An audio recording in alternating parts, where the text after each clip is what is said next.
Hello friends and welcome to Gyansheela education. My dear friends, इस video में हम देखेंगे इंग्लिश कॉम्प्रहेंशन जो टीयर 1 में आता है उसके सारे टॉपिक्स और उनका एनालिसिस करेंगे। लास्ट 5 इयर्स के हम मार्क्स देखेंगे और हम ये देखेंगे कि कौन से टॉपिक को कितना वेटेज मिला है और किस टॉपिक को हमें किस प्रकार से पढ़ना है। ऑब्वियसली जिस टॉपिक में वेटेज कम होगा हमें उस पर लेस फोकस करना है, जिसमें ज़्यादा वेटेज होता है हमें ज़्यादा फोकस करना है। तो ये हमारे लिए जानना बहुत ज़रूरी होता है कि पिछले 5-6 सालों में क्या ट्रेंड रहा है अलग अलग टॉपिक्स का इंग्लिश का। तो इसीलिए मैंने वीडियो बनाया है और एक टॉपिक के ऊपर मैंने बताऊंगा कि कैसे तैयारी करना है और कितने कितने क्वेश्चंस आए हैं, तो किस पे हमको ज़्यादा फोकस करना है, किस पे कम फोकस करना है। Okay, so let's start. सबसे पहली बात, टोटल इंग्लिश के जो मार्क्स होंगे टीयर 1 में वो होंगे 50 मार्क्स। टीयर 1 में वेटेज 50 मार्क्स है और अब ऑनलाइन एग्जाम होगी तो 25 क्वेश्चन आएंगे। तो मैं मार्क्स के हिसाब से वेटेज आपको बताऊँगा इसमें।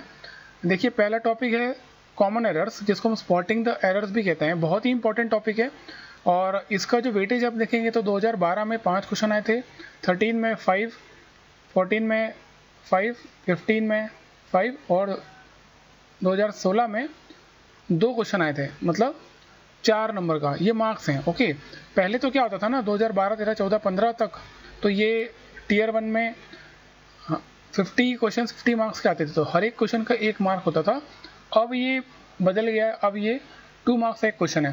तो यहाँ पर 2 क्वेश्चन आए थे, किसी पेपर्स में 3 क्वेश्चन भी आए थे, 6 मार्क्स का भी आया था। तो ये अलग अलग है क्योंकि 2016 में 44 शिफ्ट में टोटल पेपर हुए थे सारे टीयर 1 के, तो अलग अलग हम मार्क्स के हिसाब से देखेंगे। तो देखिए, फिर भी स्टैटिक अगर देखेंगे तो 5 मार्क्स एवरेज है कॉमन एरर्स का, 10% वेटेज है इंग्लिश में, तो काफ़ी बड़ा वेटेज है। और ये जो टॉपिक है ये काफ़ी टिपिकल होता है, ये समझ में नहीं आता है क्योंकि 2-3 क्वेश्चन भी आपके आएंगे टीयर 1 में, आपको बहुत ज़्यादा प्रोबेबिलिटी होती है गलतियां करने की, एरर्स पकड़ में नहीं आते हैं आसानी से।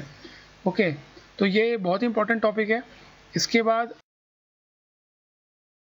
नेक्स्ट टॉपिक है synonyms. Okay, the word which best expresses the meaning, ऐसा लिखा आता है। तो इसका बहुत वेरिएशन में ट्रेंड है, लेकिन एक क्वेश्चन 2016 में आया था सिनोनिम का। ऑब्वियसली 25 क्वेश्चन है तो एक क्वेश्चन आएगा 2 मार्क्स का। वैसे ही अपोजिट मीनिंग वाले एंटोनिम्स की बात करें तो उसमें भी वही ट्रेंड है। देखिए, इस समय 25 क्वेश्चन होंगे तो सिनोनिम एंटोनिम के एक क्वेश्चन मैक्सिमम आएंगे, इसके बाद आएगा नहीं। उसके बाद फिल इन द ब्लैंक्स, बहुत ही इंपॉर्टेंट टॉपिक है क्योंकि फिल इन द ब्लैंक्स में आपकी सारी नॉलेज चेक होती है। जो ब्लैंक होगा जो आपको फिल करना है, ऑब्वियसली उसमें प्रेपोजिशन भी आप पूछ सकते हैं, आर्टिकल भी पूछ सकते हैं, कोई ग्रामर का भी पूछ सकते हैं आपसे, आपको टेंसेस पता होना चाहिए, बहुत सारी चीज़ें होती है। तो ये काफ़ी इंपॉर्टेंट टॉपिक है, उसका वेटेज भी काफ़ी अच्छा है, मोर देन 10% है, लगभग 3 सवाल तो आना ही आना है। ओके, फिर स्पेलिंग मिस्टेक्स, एक आ जाएगी स्पेलिंग, आपको उसमें मिस्टेक निकालनी है। ऑब्वियसली इसका इतना वेटेज होता नहीं है, तो एक क्वेश्चन प्रोबेबली आ सकता है, किसी पेपर में नहीं भी आता है, बट आप मान के चलिए कि एक क्वेश्चन आएगा ही आएगा 2 नंबर का। उसके बाद वन वर्ड सब्स्टिट्यूशन, ये भी काफ़ी इंपॉर्टेंट है और ये सिर्फ और सिर्फ बता दूं आपको, ईमानदारी से रटने वाली चीज़ है, इसके अलावा कोई तरीका नहीं इनको पढ़ने का। और ये वन वर्ड सब्स्टिट्यूशन और इडियम फ्रेज ये फेवरेट है एसएससी के, ये पूछते ही पूछते हैं। और 6 मार्क्स का 2016 में आया था, मतलब 3 क्वेश्चन आए थे। तो इसका आप बना लीजिए minimum 50 one word substitution daily आप रीड कीजिए, रटिए मत, रीड कीजिए, आप रोज उसको पढ़ेंगे तो अपने आप याद हो जाएगा। ओके, मीडियम फ्रेजेस मैंने बताया, वो काफ़ी फेवरेट टॉपिक्स है और ये पूछेंगे ही, और इसको पढ़ने का कोई तरीका ही नहीं, सिर्फ और सिर्फ एक ही तरीका है, इसको मेमोराइज करो, जितना आप रट्टा लगा सकते हो लगाइए, वही एक तरीका है। देखिए, इसके भी 6 मार्क्स का 3 क्वेश्चन आए थे, मतलब 3-3 6 क्वेश्चन 12 नंबर के, तो केवल इडियम फ्रेज और वन वर्ड सब्स्टिट्यूशन से ही आएंगे। जो पार्ट सिर्फ रटने का है, सिर्फ और सिर्फ रट्टा लगाने का, तो इसका मैं आपको तरीका बता रहा हूँ। आपको वन वर्ड पढ़ना है और इडियम फ्रेज पढ़ना है। सबसे पहले सुबह सुबह उठ के आप ये डिसाइड कर लो कि आपको कौन से 50 इडियम फ्रेजेस हैं और 50 वन वर्ड है, वो आपको रीड करना है। बस आपको याद नहीं करना, रीड करना है। 50 आज कर लिए, कल सुबह उठे तो पिछले दिन जो 50 पढ़े थे उसको फिर से एक बार रिवाइज कर लिया और नए 50 और पढ़ लिए। ये प्रोसेस आपको डेली रिपीट करना है ज़्यादा टाइम बचा नहीं 30 दिन में, लेकिन आपको विश्वास दिलाता हूँ काफ़ी कुछ आपको मेमोराइज हो जाएगा। 4 ऑप्शन आते हैं, एक ना एक आइडेंटिफाई करना काफ़ी आसान होता है फिर, मगर आपको बेसिक पता होना चाहिए। ओके, तो ये ज़रूर कीजिएगा, आप छोड़ना नहीं है।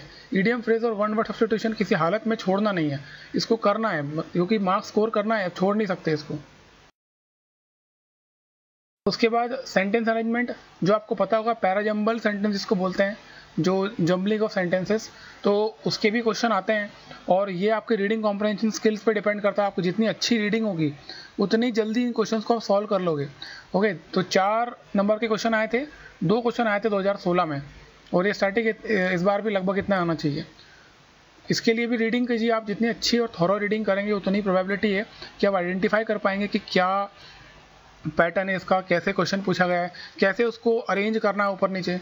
ओके, सो सबसे इंपॉर्टेंट पार्ट यही है, रीडिंग वाला पार्ट है सेंटेंस अरेंजमेंट पैराजम्बल में। तो अच्छे से रीडिंग कीजिए आप, रीडिंग के अलावा कोई तरीका नहीं इसको सॉल्व करने का।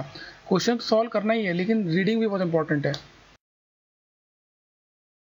उसके बाद सेंटेंस इंप्रूवमेंट, ऑब्वियसली एक क्वेश्चन दिया जाएगा, उसमें बोल्ड और अंडरलाइन में कुछ एरिया पोर्शन दिया जाएगा और आपको 4 ऑप्शन होंगे जिसमें पूछा जाएगा कौन सा सेंटेंस आपको इम्प्रूव करना है, मतलब कौन सा ऑप्शन में इम्प्रूव करता है या इसमें कोई इम्प्रूवमेंट नहीं है।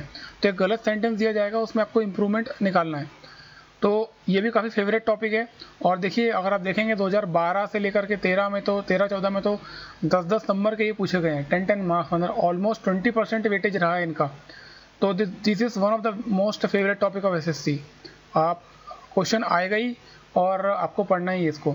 तो इसका भी तरीका वही है, अपना ग्रामर वाला पार्ट थोड़ा स्ट्रॉन्ग कीजिए, पोर्शन को स्ट्रॉन्ग कीजिए और कोशिश कीजिए ग्रामर को अच्छा करने की, क्योंकि जो सेंटेंस इंप्रूवमेंट आता है उसमें ज़्यादातर आपको बता दूं टेंसेस वाले एरर ज़्यादा आते हैं, क्योंकि एक सेंटेंस लिखा होगा और सेंटेंस में आपको ज़्यादा कुछ चेंजेस नहीं होंगे, लेकिन थोड़ा बहुत परफेक्ट सेंस में है तो उसको कंटिन्यूस टेंस में करना है, मतलब ऐसा कुछ होगा। तो आपको ग्रामर की नॉलेज, स्पेशली टेंसेस की नॉलेज होना चाहिए। ऐसा टेंसेस के ऊपर मैं एक वीडियो बनाऊंगा और 12 के 12 टेंस आपको एक ही वीडियो में बता दूंगा कि कैसे मेमोराइज करना है एक ही बार में। तो ये आप अच्छे से कीजिए सेंटेंस इंप्रूवमेंट। लगभग 4 नंबर का वेटेज है, 2 क्वेश्चन आएंगे, इसके 3 क्वेश्चन भी आ सकते हैं।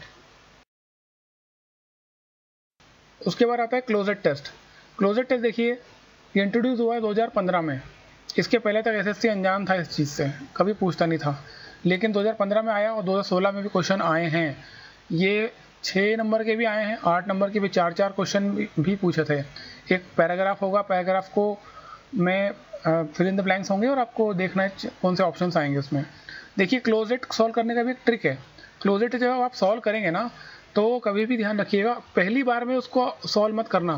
क्लोजेट जैसे ही आया तो उसको एक पैराग्राफ की तरफ पढ़ना और पूरा फ्लो में पढ़ के समझ लेना कि ये बोलना क्या चाहता है।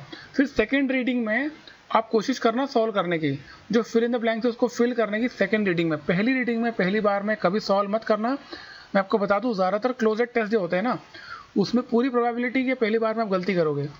तो पहले ही रीडिंग मार के उसको फ्लो में समझ लो कि पूछा क्या गया है, और फिर सेकेंड रीडिंग में आप देखो कि क्या ऑप्शंस आएंगे, और ये प्रोबेबली सही हो जाता है। बस रीडिंग स्ट्रॉन्ग करो और ये क्वेश्चन सॉल्व करो।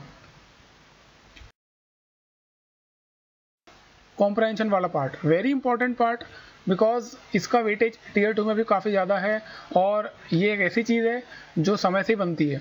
रीडिंग कॉम्प्रहेंशन कैसे इंप्रूव करना है, इसके लिए मैंने एक अलग से वीडियो बनाया है, उसकी मैं डिस्क्रिप्शन में लिंक दे दूंगा। उस लिंक पर क्लिक करके आप देख सकते हैं कि कैसे रीडिंग कॉम्प्रहेंशन को इम्प्रूव करें। नो डाउट इसमें समय लगता है, तो मैंने वो चीज़ उसमें क्लियर की है कि समय तो लगेगा ही, बट फिर भी इफेक्टिवली आप कैसे इसको इम्प्रूव कर सकते हैं। और ये ऐसा पार्ट है, मैं आपको बता दूं, जिसमें आप फुल मार्क्स ला सकते हैं। अगर आपने तरीके से कॉम्प्रहेंशन एबिलिटी डेवलप कर ली तो ये मेरी गारंटी है आपको फुल मार्क्स आएंगे, आपके कोई एक नंबर नहीं काट सकता। वो कैसे करना है उसकी ट्रिक मैंने बताई है, उस वीडियो की लिंक मैं दे रहा हूँ डिस्क्रिप्शन में, आप क्लिक करके देख लीजिएगा। लेकिन इस पार्ट को छोड़ना नहीं है किसी भी हाल में, हमें इसको इम्प्रूव करना है। ओके, 4 क्वेश्चन आएंगे 8 नंबर के, और पॉसिबिलिटी है कि 5 क्वेश्चन भी आ जाए, 10 मार्क्स का भी आ सकता है, जो कि आया है। ओके, सो कॉम्प्रहेंशन को भी छोड़ना नहीं है, इसको भी अच्छे से तैयार करना है। ये सबसे पहले हमने देखा है कि ओवरऑल जितने भी टॉपिक्स हैं उन टॉपिक्स का क्या वेटेज रहा है अलग अलग सालों में, कितना कितना मार्क्स का किसका,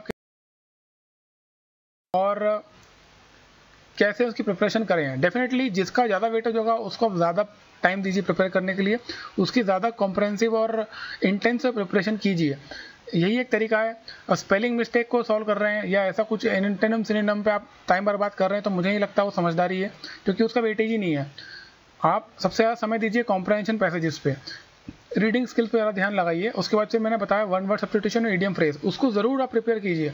ईडियम फ्रेज और वन वर्ड लोग करते ही नहीं है, लोग छोड़ देते हैं। देखिए वो पके हुए नंबर होते हैं, आपको पता है, आपको वो नंबर कोई काट ही नहीं सकता आपके। और 12 मार्क्स 14 मार्क्स का अगर आता मायने रखते हैं 14 मार्क्स आउट ऑफ 50, तो छोड़ना नहीं है उसको। ओके, और इसके अलावा और स्ट्रैटेजी मैंने बताई है इंग्लिश को कैसे पढ़ाई करना है, कैसे ज़्यादा मार्क्स स्कोर करना है, उसकी भी मैंने वीडियो बनाया, उसकी भी डिस्क्रिप्शन लिंक मैं दे रहा हूँ। और फ्रेंड्स अगर ये वीडियो आपको अच्छा लगा हो तो प्लीज़ इसे लाइक कर दें, चैनल को सब्सक्राइब करें, सर्कल पे क्लिक करें और बेल आइकन को क्लिक करें ताकि कोई भी अपडेट हो आपको तुरंत पता चल जाएगी। इस वीडियो को देखने के लिए थैंक यू सो मच।